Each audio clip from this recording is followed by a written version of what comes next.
Hello class 7th. Today we are going to discuss question answer of chapter first.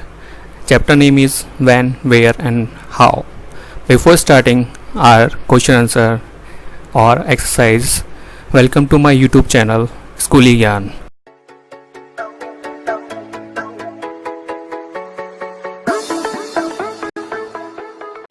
Exercise first. Whom am I? Find out my name. मतलब exercise first उसमें क्या बताया गया है कि पूछ रहा है कि लाइक मैं कौन हूँ और फाइंड आउट माई नेम मतलब मेरा नेम फाइंड करो, या बोल सकते हैं कि नाम बताना है. सीधे सीधे बात करें हम लोग अगर इस एक्सरसाइज में. तो फर्स्ट है I am a author of a book, मतलब मैं एक बुक का क्या हूँ, लेखक हूँ. The title of my book is Akbarnama, मतलब इस टाइटल जो है इस बुक का वो क्या है, अकबरनामा. और माई नेम इज़, और क्या नाम है उसका, अबुल फैसल. ओके, तो ये एक तरह से आपके फिल इन द ब्लैंक जैसे ही हैं. ठीक है, तो इसमें आपको फिल करना है. तो आप लोग मैंने डायरेक्ट आंसर मेंशन कर दिए हैं, ब्लैंक नहीं रखा. आप लोग अपनी जो है कॉपी में ऐसे राइट डाउन कर सकते हैं. सेकंड है आई रॉट द बुक किताब हिंद, मैंने एक मतलब बुक लिखी थी किताब हिंद. ठीक है, तो माई नेम इज़, मेरा नेम क्या है, तो एल बैरूनी. ठीक है, तो क्या नाम है, Al Biruni. My name was use for a group of people who lived in north west of India, मतलब मेरा नेम किस लिए यूज़ किया जाता है, एज अ ग्रुप में, मतलब लोगों के समूह के रूप में जो कि कहाँ रहते हैं, वेस्ट इंडिया के अंदर, मतलब नॉर्थ वेस्ट इंडिया जो है.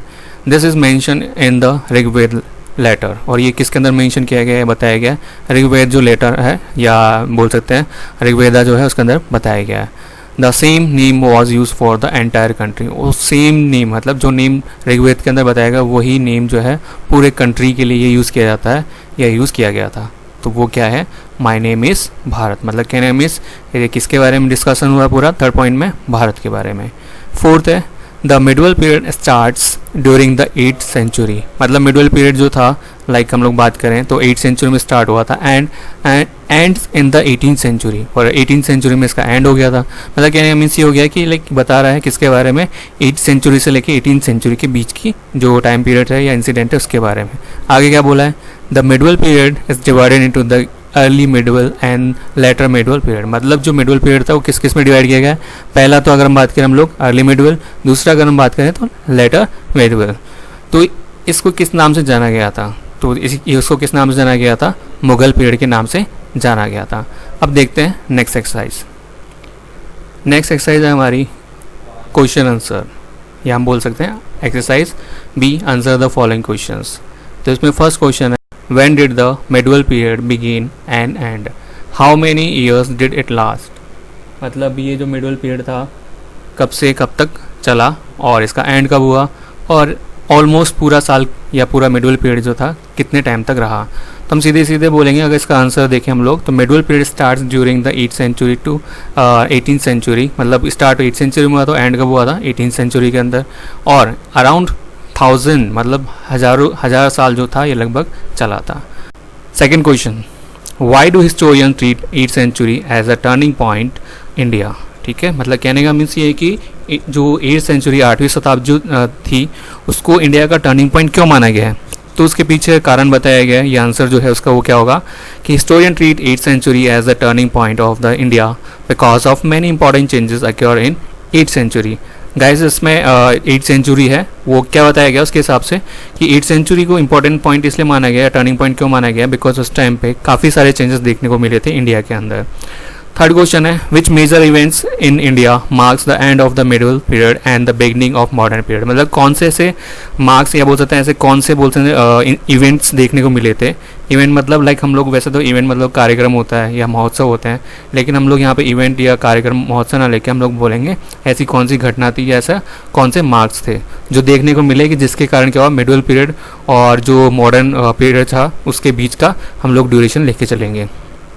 तो इसका आंसर है in this period the many Mughals empire graduals break up and rise of British done. ठीक है, मतलब कहने का मीन्स क्या हो गया कि इस पीरियड के बीच में मतलब मिडल पीरियड से लेके और बिगनिंग ऑफ मॉडर्न पीरियड के बीच में क्या हुआ, मुगल एम्पायर खत्म हो गया था, ये बोल सकते हैं एक तरह से डिक्लाइन या फिनिश हो चुका था, और ब्रिटिश जो एम्पायर था या बोल सकते हैं ब्रिटिशर्स जो थे वो लोग राइज हुए, मतलब कहने का मीन्स उन्होंने अपनी पावर स्टैब्लिश करना स्टार्ट किया. फिर आगे देखते हैं fourth, which period signifies the middle period in Europe, मतलब यूरोप के अंदर कौन सा पीरियड था जो सिग्निफाई करता है मिडल पीरियड को या मिडल पीरियड को स्पेसिफाई करता है, ठीक है। तो वो है आपके फर्स्ट, अगर हम लोग बात करें फर्स्ट एंड फॉरमोस्ट के आंसर के लिए, तो इसका आंसर क्या है, generally period from 5 to 5th century CE। तो मतलब ये अगर बात करें कि मिडल पीरियड जो यूरोप के अंदर देखा गया या सिग्निफाई किया गया वो 5 से लेके 15 सेंचुरी जो थी वो देखा गया, और इसी को ही क्या बोला गया यूरोप के अंदर middle period. Next question 5th, the coins give us valuable information about a particular period in history, explain how। मतलब कॉइन्स हमें एक पर्टिकुलर किसी पीरियड के बारे में कैसे एक वैल्यूबल या एक महत्वपूर्ण जो इन्फॉर्मेशन दे देता है या देता है उसके बारे में एक्सप्लेन करना है, ठीक है। तो आंसर देखते हैं हम लोग, the coins give us valuable information about a particular period of history in following वे। ये हमारे को क्वेश्चन में से ही लेना है, ठीक है। अब आता मेन आंसर हमारा यहाँ से स्टार्ट होता है। फर्स्ट पॉइंट इसमें दिया हुआ है वो कौन कौन से फॉलोइंग वेज हैं जिसके कारण हम लोग को एक पर्टिकुलर पीरियड के बारे में वैल्यूबल इन्फॉर्मेशन मिलती है। तो पहला पॉइंट है, in middle period history historian found many kinds of coins which was minted by rulers of that time. मतलब क्या बोला गया, मिडल पीरियड के टाइम पे जो हिस्ट्री थी या मिडल जो पीरियड की हिस्ट्री जो थी उस टाइम पे जो हिस्टोरियन थे मतलब इतिहासकारक थे उनको काफ़ी प्रकार के कॉइन्स पाए, मतलब मिले। कहने का मीन्स जैसे for example silver coin, gold coin बोल सकते हैं, इसके अलावा अर्थन कॉइन मतलब मिट्टी के जो कॉइन्स हैं वो सारे कॉइन्स देखने को मिले। और उनके ऊपर क्या था, उस टाइम के रूलर्स जो थे उनके नेम जो थे या बोल सकते हैं उनके बारे में जो इन्फॉर्मेशन उनको उसके ऊपर देखने को मिली।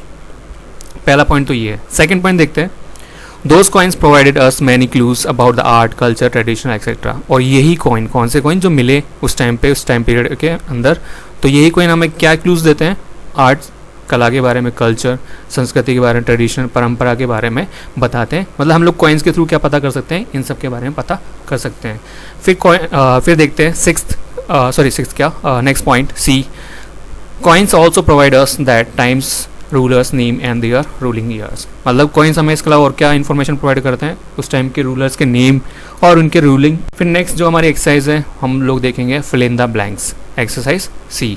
तो फर्स्ट है इसमें, the middle period in India lasted 4।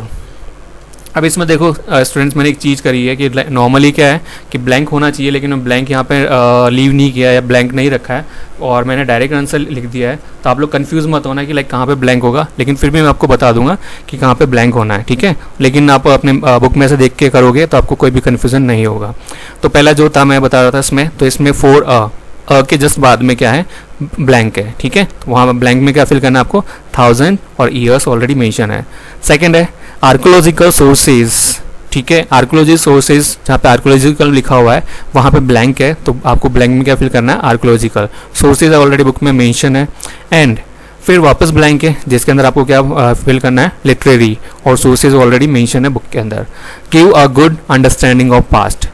Third है the study of coin is known as. अब ये ऑलरेडी बुक में मेंशन है और ब्लैंक कहाँ पे आएगा, एज के बाद में, तो इसको क्या बोलते हैं, न्यूमिमास्टिक बोलते हैं, ठीक है। जो कॉइन की स्टडी करते हैं उसे क्या बोला जाता है, न्यूमिमास्टिक बोला जाता है।